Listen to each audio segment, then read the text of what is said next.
নমস্কার, আপনারা দেখছেন বি বাংলা টিভি নিউজ। আপনাদের সঙ্গে আমি সন্তোষ।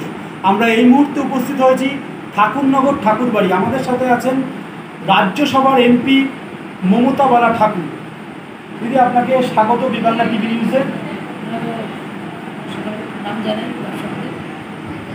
প্রথমেই আপনাকে জানতে চাইব, যে বাগদা উপনির্বাচনে যেভাবে আপনারা জয়লাভটা ছিনিয়ে আন 20,614 ভোট, যেটা মাইনাসে ছিল তৃণমূল কংগ্রেস, দাঁড়িয়েছিল বিশ্বজিৎ দাস, যিনি 3বারের এমএলএ এবং এই জেলার সভাপতি, এবং সেই ভোটটাকেই একেবারে উল্টে পাল্টে দিয়ে প্রায় 34,000 ভোটে জেতা। এটাকে আপনারা কোন জাদু বলে এটাকে কনভার্ট করলেন, একটু যদি বলেন। প্রথম কথা, বাগদার যে টোটাল মতো সমাজের মানুষ ওখানে এবং বিভিন্ন সম্প্রদায়, তারা চেয়েছিল যে প্রার্থী বাইরে থেকে হোক এবং মতো সমাজ থেকে, তারা যে মতো ধর্মের মানুষ তারা পরিশ্রম দিদি সেটাকে সেই মতদের সম্মান জানিয়ে ঠাকুরবাড়ির থেকে প্রার্থী এবং হরি গুরুচাঁদের অবদান মানুষ আমাদের যারা মত ধর্মের মানুষ তারা করতে পারে এবং তাদের সেই জায়গাটা তারা যেই ঠাকুরবাড়ি ভোট করে সেখানে তার একটা প্রায়োরিটি সেখানে হয়ে গেছে। দ্বিতীয় জিনিস হচ্ছে, মানে এই ভোটটায় যে আমাদের লিডার, মানে যারা মিনিস্টার, তারা মিলে সেখানে দাঁড়িয়ে একটা মিটিং করে সে দুটো অঞ্চল করে ভাগ করে দিয়েছে। যে এই মিনিস্টারে যেরকম আমাদের রতিন্দা এসছে, আমাদের এসছে পার্থভূমি, নারান্দা, বক্তব্য দিচ্ছে, ওনার দায়িত্ব দিলেন নির্মল ঘোষ, এরকম মানে ভাগ করে দিয়েছে দুটো অঞ্চল করে মানুষ। এবার এই মানে তাদের দায়িত্ব দেওয়াতে এবার একটা এলাকায় যদি 10বার একটা মিনিস্টার আসে, তাতে একটা এফেক্ট পড়ে এবং তাদের যে সাংগঠনিক দক্ষতা এবং সেটা তারা সেইভাবে ইউজ করেছে। আর বিশেষ করে মধুপূর্ণ একটা ছাত্র থেকে উঠে এসছে, ছাত্রদের ভিতরে যেটা আবেগ, এখনো পর্যন্ত সে ছাত্র থেকে খুব একটা মনে সেটা ওঠার পরে ছাত্ররা ইউজ পরিমাণে তারা মানুষের বাড়ি বাড়ি দিয়েছে, টোটো দিয়েছে। এবং বাগদার যারা আমাদের নেতা, কেন্দ্রীয় অঞ্চল সভাপতি, যারা উদ্যোগ কর্মী, যারা তারা প্রচুর সময় এবং তাদের এটা এই ছিল। এবং আর একটা যেটা হচ্ছে, সেটা আমি টোটালটাই মতদের আজকে আমরা নাম দিচ্ছি বিভিন্ন জায়গায়, পশ্চিমবঙ্গের বিভিন্ন জায়গায় তারা এসছে, যার জায়গাতে যেখানে এসছে তারা এই কটা দিন ওরা গাড়ি দিয়ে সব মানে বাড়ি বাড়ি মানুষের কাছে গেছে যে এই ভোটটা আমাদের টিএমসি কংগ্রেসকে সেটা দিতে হবে। এবং মহিলারা প্রথমে আমাদের মহিলাদের ভিতরে রুটিন করে ভাগ করে দিয়েছে। আচ্ছা, একটা প্রশ্ন হচ্ছে যে ঠাকুরবাড়ির প্রার্থী হলেই জিতছে আর ঠাকুরবাড়ির বাইরে হলেই জিতছে না, তাহলে কি সংগঠন বলে কি বনগাঁ অঞ্চলে কিছু নেই? এটা নিয়ে আপনি কি বলবেন? না, এটা ঠিক, এটা ঠাকুরবাড়ির প্রার্থী একটা প্রার্থী পাওয়ার থাকে, কেন এই এলাকাগুলোতে মতদের একটা বড় জায়গা। তাদের একটা বললাম যে হরি গুরুচাঁদ একটা ড্রাইভার আছে, যে হরি গুরুচাঁদ যে এই পিছিয়ে পড়া সমাজের মানুষের জন্য কাজ করেছে তার প্রতি এবং ঠাকুরবাড়ির প্রতি তাদেরকে একটা আলাদা শ্রদ্ধা। তাই বলে নয় যে একেবারে সেখানে ঠাকুরবাড়ির প্রার্থী না হলে জিতবে। এটা মনে করি যে আমাদের আস্তে আস্তে আবার ধীরে ধীরে রিকভার হচ্ছে। আমরা পঞ্চায়েতে জিতি, আমরা পৌরসভায় জিতি। আমরা মনে করি যে সিএ নিয়ে একটা তো মারাত্মকভাবে মানুষের ভিতরে একটা ছিল যে আমাদের নাগরিকত্ব উত্তর বাংলার মানুষ, তাদের একটা আশা আকাঙ্ক্ষা ছিল যে সেন্ট্রালে যদি এটা আসে তাহলে আমাদের। এবং পরবর্তীকালে একটা হিন্দুত্ব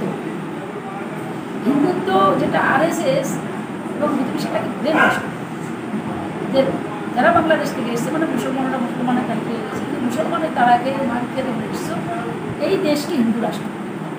এই যে ব্রেন ওয়াশটা বিশেষ করে উত্তর বাংলার মানুষের ক্ষেত্রে করেছে, এই হিন্দুত্বর এই ভাব নিয়ে, দেশটা হিন্দুত্ব হবে এই ভাব নিয়ে তারা কিন্তু সেন্ট্রালে যখন ভোটে তখন সেখানে অনেকটা এসেছে। এবং আপনারা দেখছেন যে মানুষ কীভাবে আবার ফিরে এসছে বাগদাকে 2016 তারপরে এই রেজাল্ট মাত্র কয়েকদিন আগে তো লোকসভা, এটা তো আমরা কেউ ভাবতে পারি। রিপোর্ট থেকে বিভিন্ন জায়গায় ভেবেছিল কেউ 10 থেকে 15 থেকে 20, এই রেজাল্টটা বেটে করতে পারে। এটা সকলে মিলে খেটেছে, তার জন্য এটা হচ্ছে। এটা ব্যক্তি একা করে বিরোধীরা মধুপর্ণার নাম নিয়ে বললো, খুব লড়াই করেছে, মানে ফাইটার হিসেবে আখ্যা দিল। তা মুখ্যমন্ত্রীর তরফ থেকে কি আপনাদের কাছে ফোন এসেছিল জেতার পরে? অবশ্যই। তার কারণ হচ্ছে মধুপর্ণা আজ পর্যন্ত এই নামে নেই, এবং ওকে মানুষ গ্রহণ করেছে, এবং ওকে দেখে মানুষ এসে আমার বড় মানে আমার শাশুড়ির মুখটা বসানো, বড় বাপেরা অনেকে কান্না করেছে, ওকে নিয়ে জড়িয়ে ধরেছে। অনেকে বলেছে বিজেপিতে আমরা ভোট দিয়েছি, এই ভোটটা আমরা তোমাকে দেবো, তোমাকে আমাদের পছন্দ হয়েছে, কে নেবে। মানে এই কিছু জিনিস তো মানুষের একটা থাকে। এবং দিদি অবশ্যই তার আশীর্বাদ থাকবে। মধুপর্ণা যেমন একদিকে আমি তার জন্মজন মা, তার কিন্তু গাইডলাইন হিসেবে দিদি তার পাশে থাকবে, তার আর এক মা হিসেবে তাকে সবসময় তাকে সব বুদ্ধি দেবে, তাকে কাজ করার সে প্রেরণা দেবে। ওনার তো অভিজ্ঞতা অসীম, মুখ্যমন্ত্রী মমতা বন্দ্যোপাধ্যায়ের রাজনীতি। আমরা চাইব যে মধুপর্ণাকে গাইডলাইন হিসেবে কী করা উচিত, কীভাবে চলা উচিত, কিন্তু সেটা নির্দেশ দেবে। সামনেই 21শে জুলাই, এবং 21শে জুলাইয়ের পরে কিন্তু তৃণমূলে এটা খবর ভাসছে বিভিন্ন সূত্র মারফত যে সাংগঠনিক রদবদল হবে এবং প্রশাসনিক স্তরেও রদবদল হবে। সেখানে আমরাই প্রথম বি বাংলা থেকে এসে রেজাল্টের আগের দিন বলেছিলাম উনি কমপক্ষে 12,000-এর ওপরে করে জিতবে, এবং উনি সেটা জিতেছেন। এবং আমাদের এখনও সূত্র মারফত খবর আছে মধুপর্ণায় হয়তো একটা বড় দায়িত্বে যেতে পারে। এইটা নিয়ে আপনি কী বলবেন? এটা এতদূর আশাবাদী আমি নই।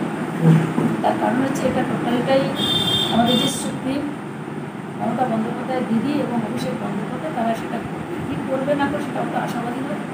তাকে প্রার্থী করেছিল দিদি, এবং আমাকে লড়াই করে তৃণমূল কংগ্রেসকে জেতানোর আমাদের সকলে মিলে নেতা মন্ত্রীরা যারা আমরা আছি, তৃণমূল কংগ্রেসের যারা বাগদার অঞ্চল সভাপতি, মহিলা সংগঠন, ছাত্র, যুব, এভরিথিং, বুথ সভাপতি, কর্মীরা, তারা আজকে খেটে আমাদের দিদির হাতকে শক্ত করে তাকে যেতে। এবার তারপরে কী করবে না করবে সেটা তো তাদের ব্যাপার, সেটা আমাদের ব্যাপার নয়। আর সেই আশাবাদীও নই।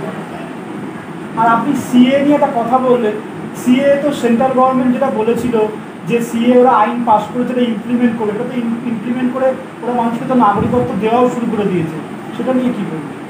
আমরা জানি না কোথায় এত পাচ্ছে, কোথায় নাগরিকত্ব পাচ্ছে। তাহলে হাজার হাজার লক্ষ লক্ষ কোটি কোটি মানুষ তারা কেন ফর্মটা করছে, মানে কে পাচ্ছে তাও তো জানি না, কোন লেভেলে কেউ কী কী কাগজপত্র জমা দিলে পাচ্ছে সেও তো আমরা জানছি না।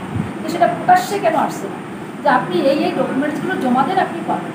তো সেটা কারা পাচ্ছে, কী পাচ্ছে, আমরা একজন দুজন পাচ্ছে। আর তাহলে ভারতবর্ষে কি বিশেষ করে ওপার বাংলার মানুষ যারা আছে তাহলে কি একজন দুইজনের কাছে এই কাগজপত্র আছে, আর কে কাছে কাগজপত্র নেই? আমরা তো সেটাই বুঝতে পারছি না। তাহলে কেন আজকে টিএমসি যারা করে, কংগ্রেস করে সেটা না, যারা বিজেপি করে তারা কেন আজকে হাজার হাজার লক্ষ? তাহলে এই যে 7টা বিধানসভা, তার মধ্যে 16টা আমাদের প্রতি বছর আমাদের লিড থাকে। তাহলে এই যে এতগুলো বিধানসভা, অন্য অন্য লোকসভার কথা বলছি, তাহলে এই লোকসভা 57টা যে বিজেপি যারা করে, বিজেপির থেকে ভোটে জিতেছে, তাহলে তারা ইউজ পরিমাণে কেন পাচ্ছে? তাই চাইছি যে তারা দিচ্ছে, একজন দুজনের নাম আসছে যে দিচ্ছে, কিন্তু এত লোক, এত সংখ্যক লোক, তাহলে কী ডকুমেন্টস দিলে সে পাচ্ছে, আর কোন ডকুমেন্টস নেই তারা পাবে? এটাও তো একটা প্রশ্ন থেকে যাচ্ছে আমাদের কাছে। তাহলে তারা কেন বলতে চাইছে না যে এই ডকুমেন্টস আপনি যদি দেন তাহলে কিন্তু আপনি পাবেন? আচ্ছা, আপনাদের এই ঠাকুরবাড়ি বীণাপাণি দেবীর ঘর নিয়ে যে দ্বন্দ্ব আপনাদের শুরু হয় মেলার সময় থেকে, গতকালই সেন্ট্রাল মিনিস্টার বলেছেন যে এটা ওরা কী হিসাবে ঘরটা করলে আমি জানি না, ঘরটা আবার সময়কালে আমি বন্ধ করে দেবো, কোনো কোর্টের রায় হয়নি। এটা নিয়ে কী বলবো? সেটা তার বিবেচনা, তার বুদ্ধি, তালা সে ভেঙেছিল, নিজেই আবার তালা ভেঙে হাত দিয়ে একটা টিভি মিডিয়া সবাই দেখেছে, সে আবার বলছে মতুয়ারা ভেঙেছে। কোন মতুয়ারা ভেঙেছে? তাহলে মতুয়ারা সেখানকার তো ওর থাকার দরকার ছিল না। তাহলে এই যে ও দেখা, এটা ওর ব্যাপার। আমরা কোর্ট থেকে অর্ডার পেয়েছি, আমরা কোর্টে গেছি, তারা তো আমরা ভেঙে দিতে পারি। প্রচুর ঠাকুরের ভক্তরা এসেছিল, তারা ভাঙবে, কিন্তু আমরা আমরা আইনের মাধ্যমে যাব। আমরা যে ডকুমেন্টস আছে ডকুমেন্ট জমা দেবো। আইন আমাদের যদি বলে তাহলে ঘরে যাব, আইন যদি না বলে তাহলে যাব না। আইন আমাদের দিয়েছে, সেখানে আমরা সম্মান করি আইনকে। আজকে আমাদের ঘরের সেই দায়িত্ব, অধিকার আমাদের আছে, সেই অধিকারের জন্য তারা আজকে দিয়েছে, সেই আমরা ঘরে গেছি, ভক্তরা তারা খুলেছে। আপনারা কি অর্ডার কপি হাতে পেয়েছেন? অর্ডার কপি না পেলে তো আমরা ঘরে যেতে পারি। সম্ভব নয়। তাহলে এতদিন ধরে কেন আমরা বসেছি? অর্ডার কপি পেয়েছি, পেয়েছি আমরা অনেকদিন আগে। আমরা ইলেকশনে যখন মধুকন্যা ঠাকুরকে প্রার্থী করেছে, আমরা যখন প্রচারে তখনই আমরা পেয়েছি, কিন্তু আমরা সকলে মিলে তখন বাগদাকে শিখ এবং প্রচারে আমরা চাইনি যে একটা মিনিট আমরা নষ্ট করি। এবং যারা ভক্তরা যারা এখানে বিভিন্ন পশ্চিমবাংলা থেকে এসছে, তারাও প্রায় 15 থেকে 20টা গাড়ি প্রতিদিন আমাদের ঘুরেছে, শুধু ভক্তরা, অল ইন্ডিয়া মতো মহাসংঘর যারা আমাদের কর্মকর্তা। তো এই জিনিসটা আমরা বলছি যে এখন না, ওরা সকলেই ডিসিশন নিয়েছে তো অর্ডার যখন আমাদের হাতে, আমরা ঠিক যেদিনকে ভোটে আমরা জিতবো কি ভোটের রেজাল্ট বেরোবে, আমরা সেই দিনকে মধুকর্ণীকে নিয়ে ঘর খুলে বড় মাথা সেই কাজ তারা করেছে। অর্ডার না থাকলে তো আমরা এখানে করতে পারি। সে শান্তনুর হাইকোর্ট যেতে পারে, সুপ্রিম কোর্ট যেতে পারে, যেখানে যাবে যেতে পারে। আচ্ছা, তাহলে ঘটনা হচ্ছে বিজেপি যে সারা ধরেন ভারতবর্ষে যে উপনির্বাচন রেজাল্টগুলো বেরোলো, একের পর এক স্টেটে তো বিজেপি উপনির্বাচনে হেরেছে, তাহলে আপনাদের কি মনে হয় আগামী দিনে কি এনডিএ গভর্নমেন্ট কি থাকবে নাকি সরকার করে দেবে? মুখ্যমন্ত্রী বলেছেন যে এই সরকারের মেয়াদ আর বেশি দিন, এটা নিয়ে আপনি কি বলেন? হ্যাঁ, এটা তো আপনারা দেখতেই পাচ্ছেন, এটা তো বাস্তব সত্য। এনডিএ সরকার থাকার মতো পরিস্থিতি তো তাদের নেই। যখনই চন্দ্রবাবু নাইডু আর নীতিশ, সেগুলো তো শুরু হয়ে গেছে এবং রেজাল্ট দেখেছে সারা ভারতবর্ষে উপনির্বাচন যেটা হচ্ছে সেটা রেজাল্ট দেখছেন। এবং 5টায় এসে যে আবার ভোট হবে 5টায় 6টায়, তাহলে এটা দেখবেন তখন ইন্ডিয়া জোট কত রেজাল্ট ভালো পাবে। এবং ইন্ডিয়া যেটা সরকার আছে দেখবেন যে এরপরেই তাদের সরকার মানে ডামাডোল বাড়ছে তাদের, তারাই নিশ্চিত নয় যে না সরকার থাকবে। আজকে শেষ প্রশ্ন, মধুকর্ণা ঠাকুর সুব্রত মুখার্জি রাজ্যের যিনি প্রাক্তন মন্ত্রী, তার যে বয়সে যিনি প্রথম এমএলএ হয়েছেন, মধুকর্ণা কিন্তু তাকেও হারিয়ে দিল প্রায় বলা যায়, বা তাকে ছুঁল। তার মা হিসাবে যখন মধুকর্ণা প্রথম এমএলএ হিসাবে শপথ নিতে যাবে বা এমএলএ হিসাবে বিধানসভায় ঢুকবে, তখন আপনার অনুভূতিটা কি? মানে আপনি মানে মা হিসাবে কতটা গর্বিত অনুভব করছেন, যেহেতু সব থেকে ইয়াংগেস্ট? এটা তো কোনো সন্তান যদি তারা উপযুক্ত জায়গায় যায় তাহলে সবথেকে বেশি খুশি মা বাবাই।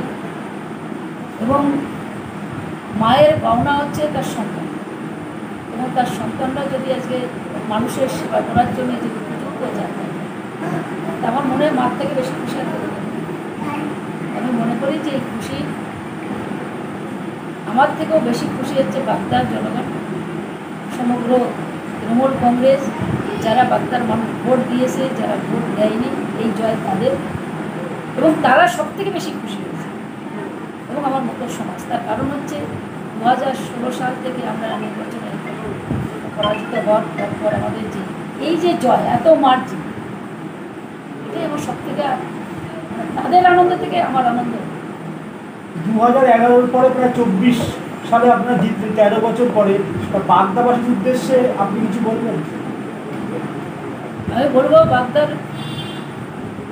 তৃণমূল কংগ্রেসের যারা কর্মী, যারা বুথের কর্মী, যারা আমাদের ব্লক সভাপতি, মাদার, যুব, ছাত্র, মহিলা সংগঠন, এবং যারা বাগদার মানুষ, আমি বললাম যে যারা ভোট দেয়নি, ভোট দিয়েছে, আমি বলবো যে মধুকর্ণাকে যে আশীর্বাদ দিয়েছে তারা দুহাত তুলে তারা যেন তার আশীর্বাদ রাখে মাথায় হাতটা, এবং মধুকর্ণাকে নিয়ে যেন তাদের যে উন্নয়নটা মাননীয় মুখ্যমন্ত্রী মমতা বন্দ্যোপাধ্যায় দিদি এবং অভিষেক বন্দ্যোপাধ্যায়ের মাধ্যম দিয়ে বাগদার মানুষের জন্য জনগণের কাজ করতে পারে। এবং বাগদার মানুষকে বলবো যেন মধুকর্ণা একটা ভালো মানুষ হতে পারে। ওটাই যেটা সুযোগ পেলে সে জিতবে, কিন্তু সেই চেয়ারে বসে সেটা যেন প্রতিটা মানুষের হয়ে কাজ করে, বাগদার মানুষের জনগণের কাজ করে, ভালো মানুষ হতে পারে। আপনাকে অসংখ্য ধন্যবাদ এতটা সময় দেওয়ার জন্য, এবং আপনার কন্যা মধুকর্ণা ঠাকুরকে জিতিয়ে আনার জন্য আপনাকে আবারও একবার অভিনন্দন দিবাংলা টিভি নিউজের পক্ষ থেকে। দিবাংলার পক্ষে সকলকেই দর্শক যারা তাদেরকে ধন্যবাদ জানাই, এবং আরও আপনাদের যে চ্যানেল যেটা আরও বেশি ভালো জায়গায় যায়, মানুষ আরও ধন্যবাদ। আপনারা শুনেই নিলেন রাজ্যসভার সাংসদ ঠাকুরবাড়ি থেকে সরাসরি মমতা বলা ঠাকুর প্রতিক্রিয়া। এরকম নিউজের আপডেটের জন্য অবশ্যই নজর রাখুন শুধুমাত্র বি বাংলা টিভি নিউজের পর্দায়। ক্যামেরায় সুভাষিস সরকারের সাথে সন্তোষ সরকার রিপোর্ট, ঠাকুরনগর, উত্তর 24 পরগনা।